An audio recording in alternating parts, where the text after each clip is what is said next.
Now before we get started, I would really love if you hit the subscribe button and the notification bell so you can get the latest content from the YouTube channel, The Last Rewind.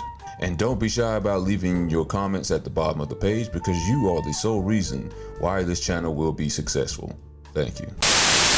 What's going on, everybody? This is Tremaine coming to you from The Last Rewind. Before I get into this video, like every other video, please comment, like, and subscribe to the channel.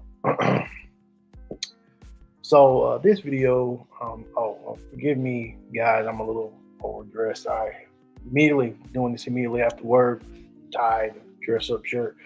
I wanted to get this done before I I got settled in for the night. I wanted to get this video squared away. But this video is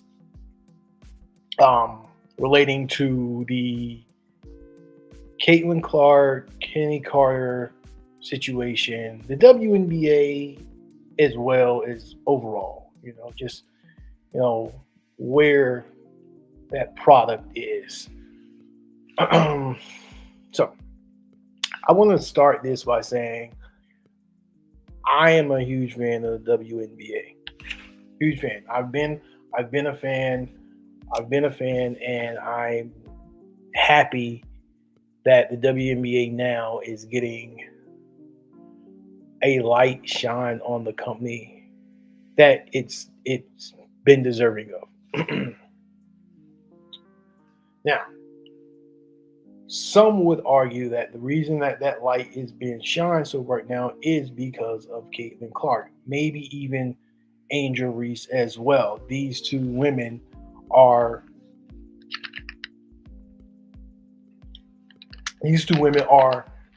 primarily the reason people are now tuning in to WNBA games and watching them. I believe that as well. I believe that these two women are the spark that the WNBA needed, and I'm happy that they got what they needed to further their product. Now, most recently, there's been a huge incident in the news as it relates to Caitlyn Clark of the Indiana Fever and Kenny Carter of the Chicago Sky. If you haven't seen it, it appears that the ball was being taken out, and Caitlyn Clark was about to catch the ball off the inbound, and it appears that Kenny Carter gave her a little love tap, almost to say, hey, welcome to the WNBA, and a lot of sports media are doing takes on this and talking about it. And as a sports fan, I figured I'll get up here and give my piece on it, because like I said, I watch sports, so I didn't want to exclude this. And Clark. I mean, that's clearly a foul, which was called. The question is, will they call it unnecessary? Kennedy Carter. Kind of on the play before bumping in with Caitlyn, it seemed like she turned to you a little bit after the Fever score. I ain't answer no Caitlyn Clark questions. Did she say anything to you? I don't know what she said. I didn't see the entire game. In fact, I didn't see any of the game. But I did see the clip that everyone was talking about. I saw the file, if you will. I don't know what happened before that file or even after that file. But I did see when Kennedy Carter shoved or pushed Caitlyn Clark. To me, it looked unnecessary. It's not as if Caitlyn Clark was dribbling down the court. It's not as if she was on the perimeter about to shoot a three. It's not as if she was driving to the hole. It didn't look like the foul was warranted in that situation. I understand fouling someone to prevent them from making a play on you. That I get. but I don't even think she dribbled before she caught it, and she got fouled just off the bat. Yeah, and it was aggressive too. But a lot of people are talking about that, and specifically, four media hot topic personalities that were talking about it were Monica McNutt, Stephen A. Smith, Molly Curum, and Shannon Sharp. It appeared that Monica McNutt had some choice words for Stephen A. Smith. It kind of got away from the Caitlyn Clark and Kennedy Carter situation and became about the WNBA overall. And I believe she spoke on the fact that, Stephen A. has his platform of First Take, which we all know he is the executive producer. He's calling a lot of shots there. And she alluded to the fact that, you haven't been talking about the WNBA ever. Well, not ever, but within 3 years, you haven't said nothing about the WNBA. You don't bring up any WNBA-related topics. And it appeared that Stephen A. got beside himself and wanted to say his piece, but it looked like they went to commercial and he didn't get to say what he wanted to say. But he definitely took it to his Stephen A. has a podcast. He took it to his podcast and he highlighted how he is a huge ambassador of women in sports, and he rattled off a bunch of names that he has worked with, specifically women, and he was talking about how he's very on board for diversity. And he just basically said he felt offended and he felt like he didn't get a chance to express his opinion, and he did then.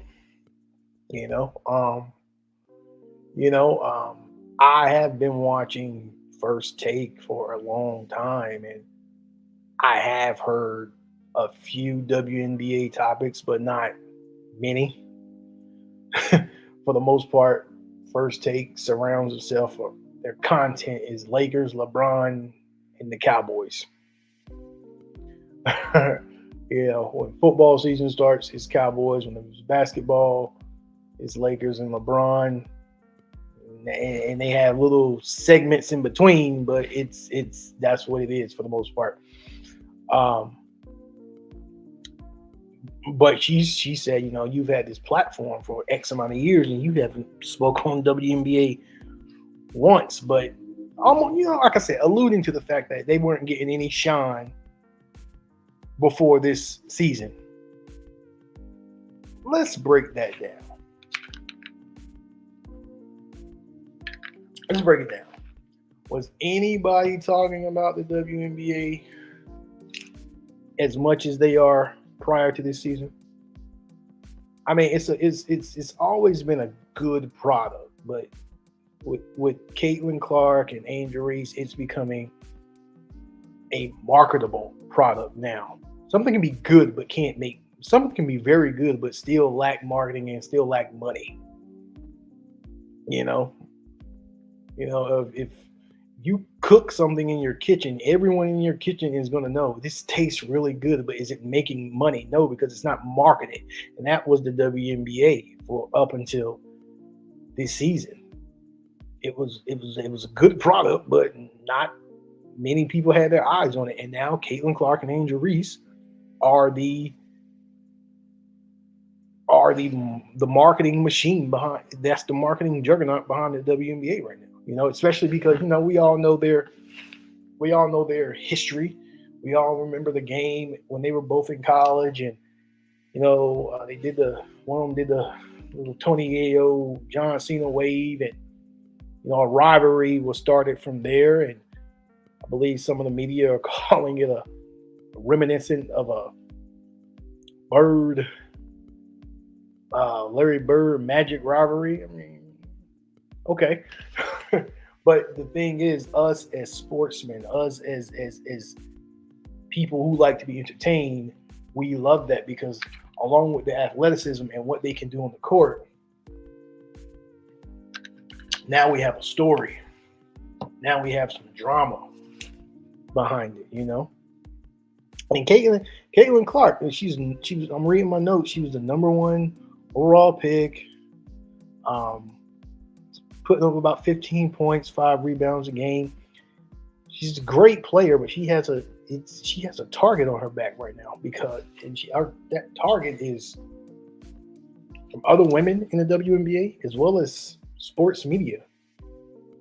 You know, right now, because it's not football season, she is the Dallas Cowboys, meaning if you relate it, that's the topic people want to discuss right now. You know, that's the topic the sports media want to discuss right now is Caitlyn Clark. And like I said, she has that target on her back from other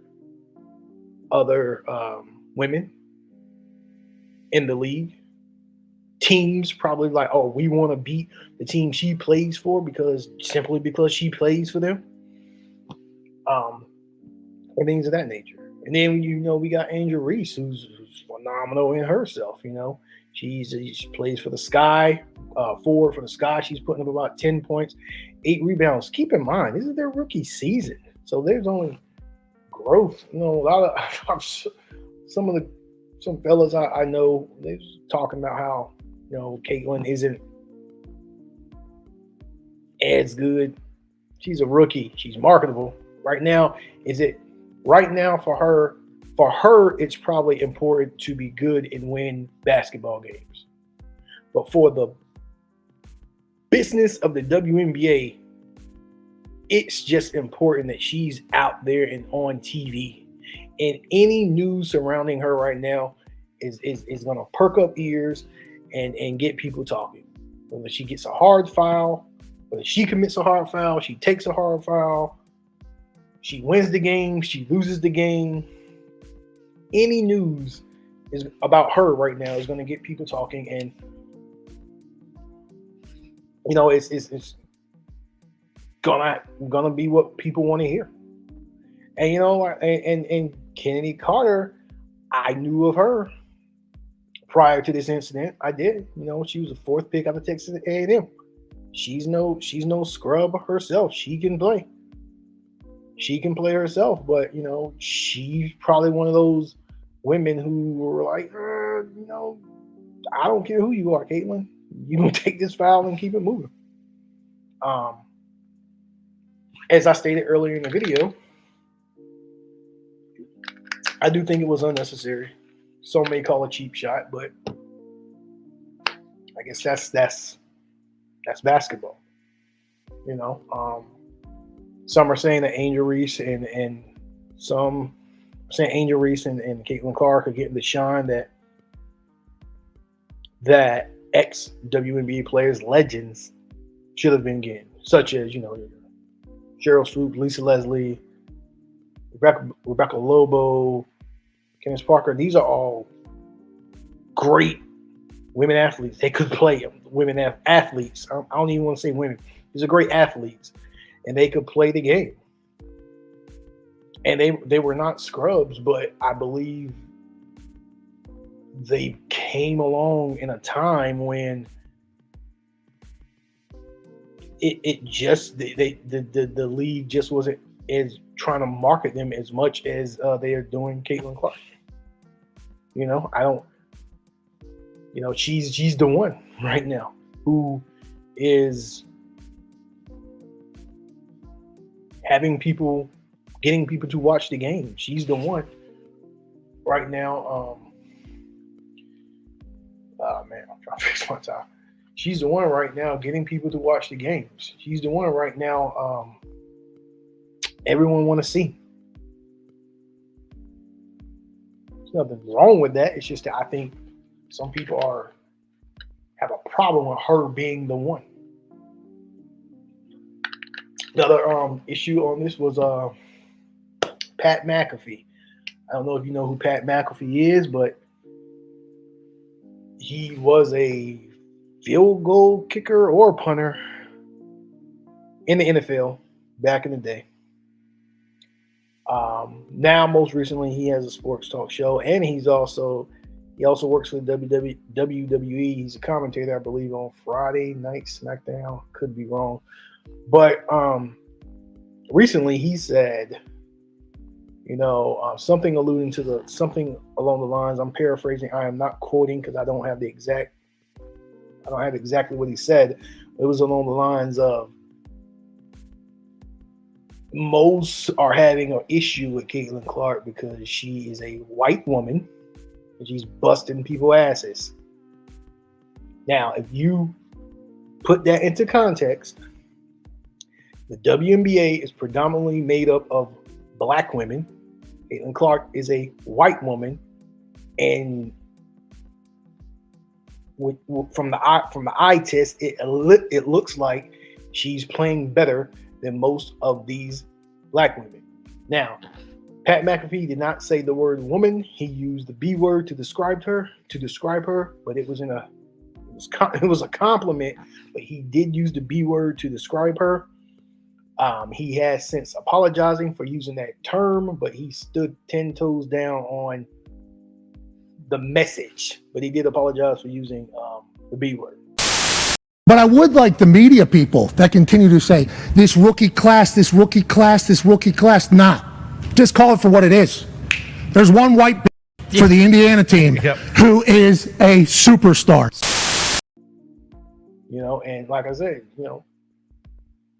is there some truth to that?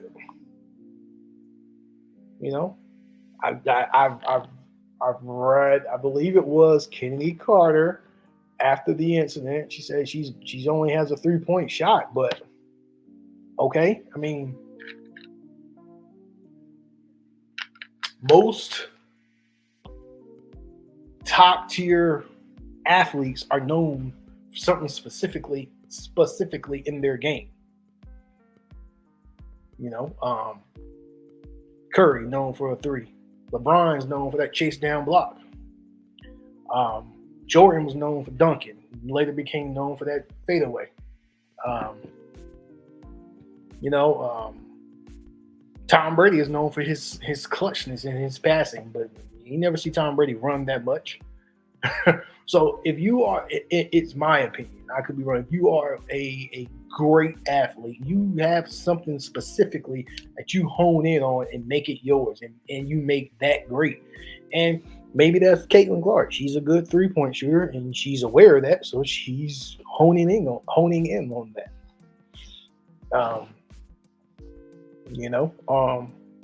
But as a fan, I'm happy for other fans of as a fan of the WNBA. I'm happy for long-lasting fans of the WNBA, because this is their moment.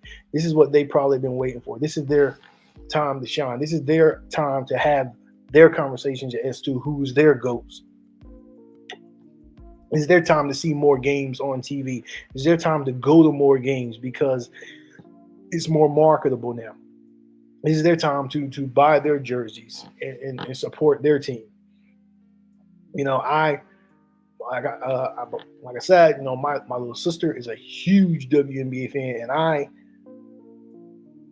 I got into the sport because I wanted, when I talked to her, I wanted to have something sports wise to talk about, and that's what prompted me to get into the WNBA. And again, I haven't been consistent with it. No, I can't sit here right now and tell you every woman who plays in the WNBA and their name and their number and their stats. No, I cannot do that. But I do enjoy watching the product. I always have. I just thought the product needed more marketing. And right now, Caitlyn Clark and Angel Reese is that marketing. So I am happy for the women who play in the WNBA because they're getting their time and they're getting their shine as well. And I'm happy for WNBA fans because now they're getting their time to watch a product that they want to watch, So, at that point, it's a good time. It's a good time. We'll keep it going. keep it going. Does Caitlyn Clark and Angel Reese bring more eyeballs to it? Absolutely. But if that's what got to be done to get more eyeballs to it, let's do it. Let's do it. Let's have all their games on TV, which they probably will. Every time they play each other, I'm more than likely it's going to be on television. It's going to be televised. It's going to be hyped, as it should be. So just wanted to get on here and give you my tidbit on that. I just want to let you know how I felt about the Kenny Carter situation, Caitlyn Clark, Angel Reese, and the overall WNBA and where they are right now. I'm happy for them, the women of the WNBA. I'm happy for the fans of the WNBA, and let's keep it moving. We'll get out of here. Like always, like, comment, and subscribe to the channel. I'll see you in the next video. Peace.